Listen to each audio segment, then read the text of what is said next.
8 جون کو جو ہے وہ اس پر وہ مزید سماعت کریں گے۔ بہرحال جی یہ زرداری صاحب کے قریبی ساتھی ہیں جنہوں نے سرنڈر کیا ہے، جنہوں نے تسلیم کیا کہ ہاں میں نے لوٹ مار مچائی ہے، ہاں میں نے کرپشن کی ہے۔ خبر سنیے گا، الیکشن کا فیصلہ کرنے سے پہلے دیکھنا ہوگا ملک کو نئے ہنگاموں کی بھینٹ چڑھانا ہے یا معیشت کو کھڑا کرنا ہے۔ الیکشن کب ہوں گے یہ پی ڈی ایم کا متفقہ فیصلہ ہوگا، فضل الرحمان۔ یعنی الیکشن کروانے کا کوئی ارادہ نہیں، کہتے ہیں کہ الیکشن کروا کے دیکھنا ہے کہ کسی نئے بندے کے ملک نہ ہاتھ آ جائے، کسی نئے بھینٹ نہ چڑھا دیں، لہٰذا معیشت کو ہم نے کھڑا کرنا ہے، ہم نے الیکشن نہیں کروانے۔ ذرا اندازہ کریں، ڈکٹیٹرز بھی ایسی کھلم کھلا بات نہیں کیا کرتے تھے، وہ بھی لارا لگاتے تھے کہ الیکشن ہوگا، الیکشن کروائیں گے، 12 سال نہیں ہوتے تھے۔ لیکن فضل الرحمان کہہ رہا ہے کہ ملک کو کسی نئی بھینٹ چڑھانا ہے یا معیشت کو کھڑا کرنا ہے، اس لیے الیکشن کے حوالے سے ہم پھر فیصلہ جو ہے وہ کر لیں گے۔ اچھا، پاکستان کے اندر ذرا نظام انصاف دیکھیے، سابق وزیر اعظم جن کی جان کو خطرات ہیں، جن پر حملہ ہو چکا ہے، جن پر بے شمار کیسز ہیں، ان کو عدالت گاڑی لانے کی اجازت نہیں ہوتی، وہ پیدل چل کے جاتے ہیں اور آگے پیچھے ان کے وہ ساری سیکیورٹی والے ہوتے ہیں۔ لیکن صحافی محسن بیگ کی اسلام آباد ہائی کورٹ آمد، صحافی کو 2 گاڑیاں ہاتھائے عدالت میں لانے کی اجازت مل گئی۔ ذرا اندازہ کریں، سابق وزیر اعظم کو گاڑیاں لانے کی اجازت نہیں ہوتی، پیدل جاتے ہیں، لیکن محسن بیگ جو کہ ممکنہ طور پہ اگلے نگران وزیر اعظم بھی ہو سکتے ہیں، ان کی گاڑیاں اندر جا سکتی ہیں۔ اچھا جی، اس کے علاوہ ذرا ایک بڑی خبر میں آپ کے سامنے رکھ دوں کہ ایک تو خبر یہ آئی ہے کہ پی ٹی آئی رہنما میاں محمود الرشید جوڈیشل ریمانڈ پر جیل روانہ ہو گئے، تو ان کو جوڈیشل کر دیا گیا ہے اور اب وہ جیل میں ہے۔ ہو سکتا ہے جوڈیشل جب انسان ہو جاتا تو پھر اس کی ضمانت بھی ہو سکتی ہے۔ سپریم کورٹ نے 15 جون سے 11 ستمبر تک، 15 جون سے جون بھی گزر گیا، جولائی بھی گزر گیا، اگست بھی گزر گیا، ستمبر، 3 مہینے سے زیادہ کا وقت بنتا ہے، 11 ستمبر تک 3 ماہ کی چھٹیوں کا اعلان کر دیا۔ چیف جسٹس پاکستان عمر عطا بندیال نے سپریم کورٹ کے ججز کے لیے موسم گرما کی تعطیلات کی منظوری دے دی۔ سپریم کورٹ کے رجسٹرار نے چھٹیوں کا نوٹیفکیشن جاری کر دیا۔ کچھ سمجھ آئی ہے آپ کو؟ ملک کے اندر کتنے کرائسس ہیں جو میں نے ویڈیو کے شروع میں ذکر کیا۔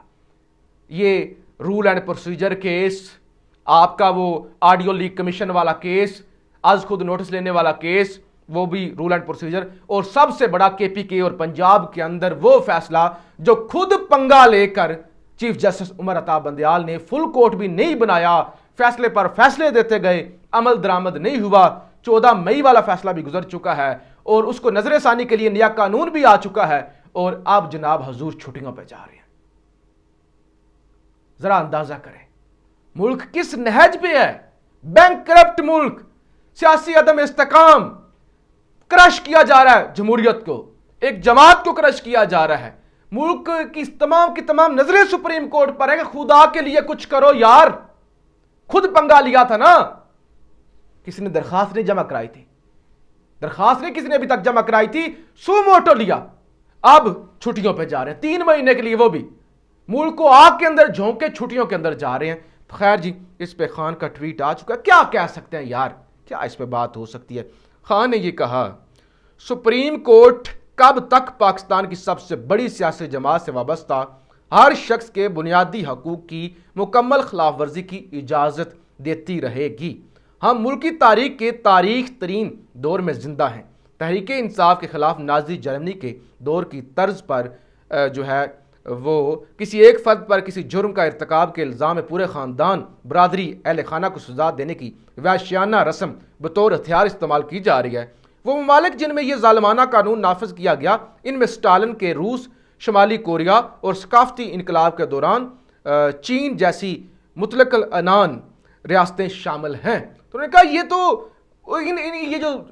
یہ جو ڈکٹیٹر تھے بڑے بڑے دنیا کے اندر، اس دور میں اس طرح کے قوانین ہوتے تھے، تو سپریم کورٹ کب تک اس کی اجازت دیتی رہے گی؟ جس طرح سے میاں اظہر جو کہ حماد اظہر کے والد ہیں، ان کو اغوا کر لیا گیا، پھر رات کو اپنا ندیم افضل چند صاحب جو کہ پیپلز پارٹی کے ہیں، ان کے بھائی جو ہیں پی پی 68 سے، وہ پی ٹی آئی میں، ان کے والد جو ہے وہ افضل گوندل صاحب، افضل چند صاحب، ان کو گرفتار کر لیا گیا۔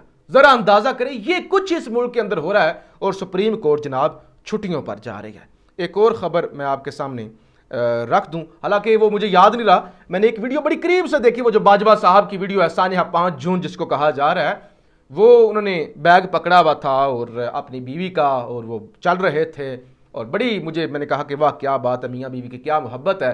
مشرقی مرد تو بیگ شیگ نہیں پکڑتے، لیکن خیر باجوہ صاحب نے بیگ شیگ بھی پکڑا ہوا تھا. اگر عدالت سمجھتی ہے پی ٹی آئی پر پابندی ہونی چاہیے تو خس کم جہاں پاک. مولانا فضل الرحمان. پاکستان ڈیموکریٹک موومنٹ کے سربراہ مولانا فضل الرحمان کا کہنا ہے کہ پاکستان تحریک انصاف نے ریاستی اداروں پر حملہ کیا، آرمی ایکٹ تو حرکت میں آئے گا، پابندی کا فیصلہ عدالت کو کرنا ہے. اگر عدالت سمجھتی ہے پابندی ہونی چاہیے تو خس کم جہاں پاک. یہ لاہور کے اندر میڈیا سے گفتگو کرتے ہوئے مولانا فضل الرحمان کا کہنا تھا.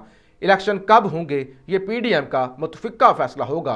الیکشن کا فیصلہ کرنے سے پہلے دیکھنا ہوگا ملک کو نئے ہنگاموں کی بھیڑ چڑھانا ہے یا معیشت کو کھڑا کرنا ہے. مولانا فضل الرحمان کا کہنا تھا تحریک انصاف سے مذاکرات نہ پہلے کر رہے تھے نہ اب کریں گے. پی ٹی آئی پر پابندی کا فیصلہ عدالت کو کرنا ہے. اگر عدالت سمجھتی ہے تو پھر خاص کم جہاں پاک. ان کا کہنا تھا پی ڈی ایم انتخابی اتحاد نہیں، علاقائی سطح پر ایڈجسٹمنٹ کر سکتے ہیں. عوام سمجھ رہے ہیں کہ ملک کو دلدل کی طرف کس نے دھکیلا. امید پیدا ہو گئی ہے کہ معیشت بہتری کی طرف گامزن ہے. مولانا فضل الرحمان کہتے ہیں امید پیدا ہو گئی ہے.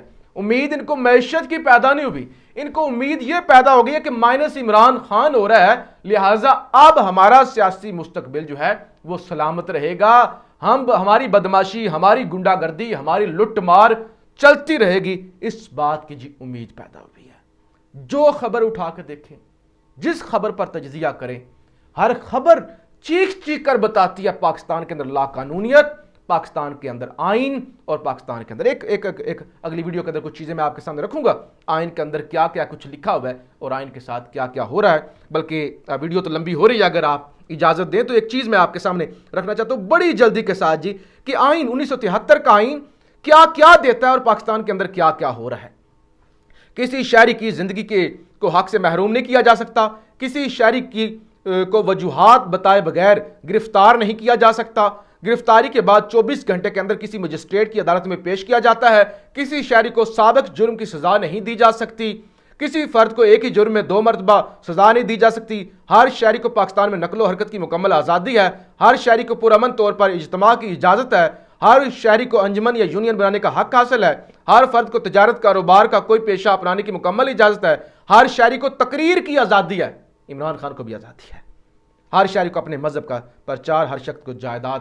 یہ جتنی بھی چیزیں آئین کے اندر لکھی ہوئی ہیں، کیا کوئی پاکستان میں ہو رہا ہے؟ کیا کسی پر عمل ہو رہا ہے؟ پاکستان